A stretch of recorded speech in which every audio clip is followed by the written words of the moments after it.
For over 130 years, the Church of St. Dominic has served the people of Oyster Bay and the wider community beyond our place on the hill. Our parishioners and our students bring the foundation mission of our patron, St. Dominic, to preach the gospel. The church for me is a place to go to find family. I can't imagine not having something, somewhere to go when you're in need, when you're in pain, when you're in the darkest moments of your life. We moved here. We had not one friend in the world. Our family was very far away, and we didn't even have a place to worship. We didn't even have a place to practice our faith. So St. Dominic basically gave us all three of those things on a platter and said, here you go and enjoy it. The vision of the In Secula Seculorum campaign is far greater than the restoration of our campus. It is a reawakening to the call of Jesus Christ to renew our commitment to our obligation to evangelize and be missionaries of the gospel forever and ever. I'm sure you'd agree with me that little things make a very big difference. And as we stand here in the church, we think about some of the improvements that could be made. One is the threadbare carpets are probably in need of replacement. And if you listen to the sound bouncing against these cement walls, even by adding pew cushions to all of our pews will make a huge difference. When you look at the walls of the church, you see these beautiful stained glass windows, but in between the stained glass windows are these very small Stations of the Cross. I'd like to move the Stations of the Cross out to our new prayer garden, where we'd have a walking Stations of the Cross, and then be able to put some more substantial Stations of the Cross on these walls. One of the centerpieces of our capital campaign is the creation of a prayer garden. Wouldn't it be great to be able to come out anytime, day or night, and walk a rosary walk while you say the rosary, or be able to walk the Stations of the Cross? We're going to take this place that's been kind of barren and unused and be able to create that walk with bricks that are in memory of people or in honor of people, and also benches and a statuary and some beautiful, beautiful gardens. It's been my experience that walking through beautiful grounds, just like we have here already, being able to create that through a prayer garden, we really be able to open our hearts to the beautiful creation that God has given to us in our parish and home. St. Dominic is not only the patron of our parish, but the reason why we exist. And St. Dominic has done so much for education. This is the only exterior statue of St. Dominic, and it resides here at the original elementary school, which is now the high school. And I'm sure you can agree with me that St. Dominic has seen better days. In 2015, through the generosity of a few, we were able to totally renovate the interior of our beautiful and priceless chapel. Now it's time to turn our attention to the outside. For more than 120 years, St. Dominic's parish has been the beacon on the hill.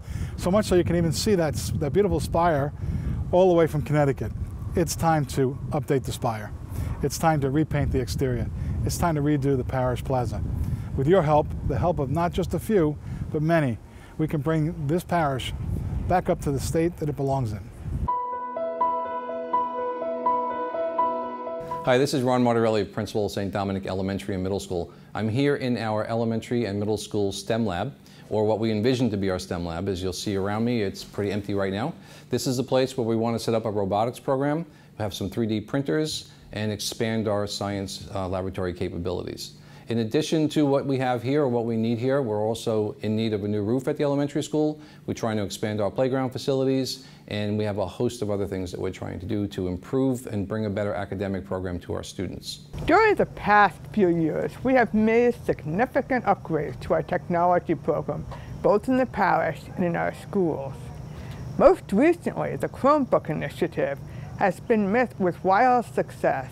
Now we need to look at our facilities, from the front door to the Monsignor Collins Sports Center, which has not been renovated in 35 years.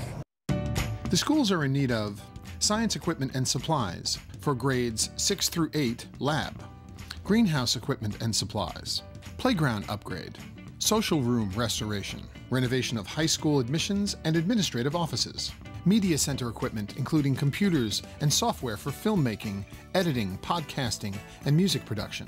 The Performing Arts Auditorium needs painting and new lighting, new gym bleachers, upgrade floor and walls, upgrade building entry and restrooms, school classroom furniture, upgraded where needed, a new 3-dimensional printing lab.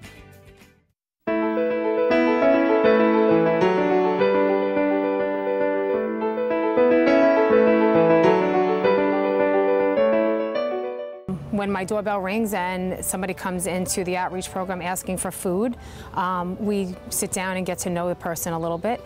And sometimes it's not just about the food. Sometimes it's a little bit more of what's going on in their life and why they are actually here asking for food. I had a great job. I had my son Elijah. I was doing very, very well. I was happy in life, and then I developed epilepsy. I had my first seizure, and then another one after that, and another one after that, and I didn't know what to do. It's a relationship that we're forming by the end of the interview. And help raising my son and supplying clothing and whatnot when I was in despair, when I didn't have the job due to my epilepsy. I didn't have anything, and I reached out to the Outreach Center, and I was blessed. In the religious formation program last year, we had about 700 kids. The kids need to know that they have that close relationship with God, and that under any circumstance, anything that they're experiencing in the course of their life, God is there with them.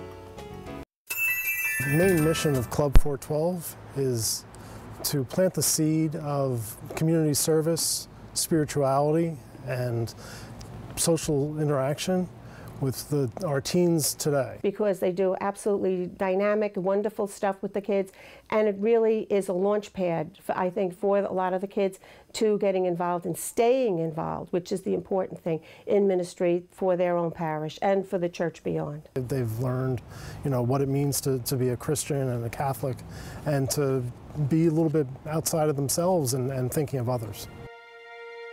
As a parish community of believers, we support one another in Christ.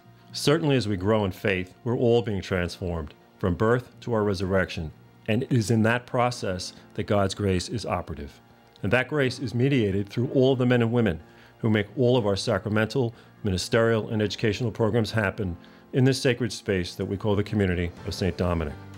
Over and over again, we're telling one faith story that grounds all of our stories. Remember what St. Peter said to Jesus, "Lord, where else do we go?" For all of us, the answer is St. Dominic's.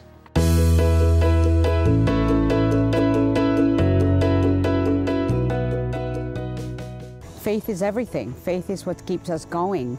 Faith is what gives us the spirit to love each other and to be with each other. And that is what we're all called to do, to live our lives with Jesus walking at our side. We sometimes lose sight of the people around us, the people that are in our own community that need help. So St. Dominic's, this is my home. This is where I grew up.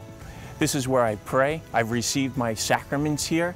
All of my brothers and sisters have come here. They're all parishioners. My mother, who is 91 years old, is a graduate of St. Dominic's. This is where we belong. For over 120 years, St. Dominic's Parish has been the beacon on the hill, providing an educational and a spiritual home for all of us.